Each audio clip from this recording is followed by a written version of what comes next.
1883 খ্রিস্টাব্দে একজন ফ্রেঞ্চ গণিতজ্ঞ একটা ধাঁধা আবিষ্কার করেন। সেটার নাম দেন টাওয়ার অফ হানুই।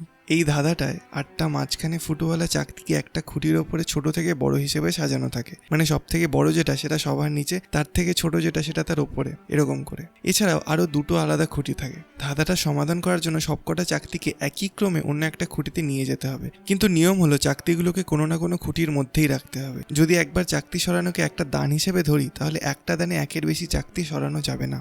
আর কখনোই চাকতিগুলোকে এমনভাবে সাজাতে পারবো না যাতে একটা ছোট চাকতির ওপরে তার থেকে বড় চাকতি থাকে, অর্থাৎ সবসময় বড় চাকতির ওপরে তার চেয়ে ছোট চাকতিই থাকবে। এই হলো মোটামুটি খেলার নিয়ম। এখন এই ধাঁধাটার সাথে একটা ছোট্ট বইও বেরিয়েছিল, যেখানে তার আবিষ্কর্তা লিখেছিলেন, ভারতের বেনারসে একটা মন্দির আছে যেখানে 64টা সোনার চাকতি বিশিষ্ট এরকম একটা টাওয়ার আছে। সেখানে পুরোহিতরা বহু বছর ধরে নিরন্তর একটা একটা করে চাকতি স্থানান্তরিত করে সেই ধাঁধার সমাধান করার চেষ্টা করে যাচ্ছে। আর কথিত আছে যেদিন এই টাওয়ারটা পুরোপুরি একটা থেকে আরেকটা খুঁটিতে স্থানান্তরিত হয়ে যাবে, সেদিন পৃথিবী ধ্বংস হয়ে যাবে। এই ব্যাপারটা পরে আসছে। সেই সময় নাকি ঘোষণা করা হয়েছিল যে 64টা চাকতিতে এই ধাঁধার সমাধান করবে তাকে 10,000 ফ্রাঙ্ক পুরস্কার দেওয়া হবে। এখন কথা হলো, এই ধাঁধার সমাধান করতে কত সময় লাগবে?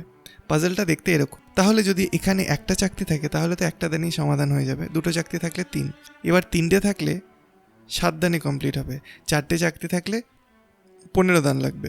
এরকম করে কোনো ভুল না করে সলভ করতে থাকলে দেখা যাবে 5টা চাকতি থাকলে 31টা দান লাগবে, 6টা চাকতি থাকলে 63 দান লাগবে। এরকম করে লাফিয়ে লাফিয়ে বাড়তে থাকবে। কিন্তু এরকম করে হিসেব করে 64 অবধি পৌঁছতে গেলে অনেক সময় লেগে যাবে। কোনো সহজ উপায় কি নেই? আছে। অঙ্ক আর একটু কল্পনার সাহায্য নিয়ে পণ্ডিতরা এর একটা সাধারণ সূত্র বের করেছেন। আমি শিওর নই যে দর্শক আদৌ সেটার ব্যাখ্যা শুনতে ইন্টারেস্টেড হবে কিনা, তাই আপাতত এটা স্কিপ করে যাচ্ছি। কিন্তু কেউ যদি সত্যিই জানতে চায় তাহলে ভিডিওটা একটা লাইক করে একটা কমেন্ট করে দেবেন। আমি অবশ্যই একটা নতুন ভিডিও বানিয়ে এটা এক্সপ্লেন করার চেষ্টা করব। তো মোটামুটিভাবে সাধারণ ফর্মুলাটা এইরকম।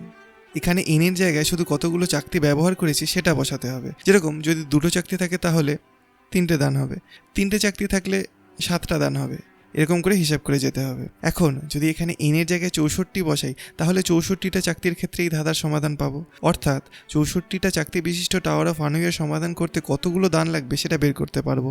এখন হিসেব করলে পাবো যে এই সংখ্যাটা হলো এটা। এখন যদি আমরা ধরে নিই যে বেনারসে সেই মন্দিরের পুরোহিতরা প্রত্যেক সেকেন্ডে কোনো ভুলচুক না করে এক একটা চাকতিকে সরাচ্ছে, তাহলে তাদের এই ধাঁধাটা সমাধান করতে লাগবে এত সেকেন্ড, অর্থাৎ এত ঘন্টা, অর্থাৎ এতদিন।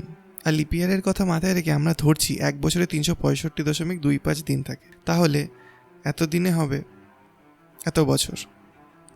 আর বিজ্ঞানীরা মনে করেন আমাদের ইউনিভার্সের বয়স মাত্র 13.8 বিলিয়ন বছর। তাহলে কে বলতে পারে যে আরও 57,000 কোটি বছর পর বিশ্বব্রহ্মাণ্ড ধ্বংস হয়ে যাবে না? যদিও তখন আমরা কেউই সেটা দেখার জন্য থাকবো না। ধন্যবাদ।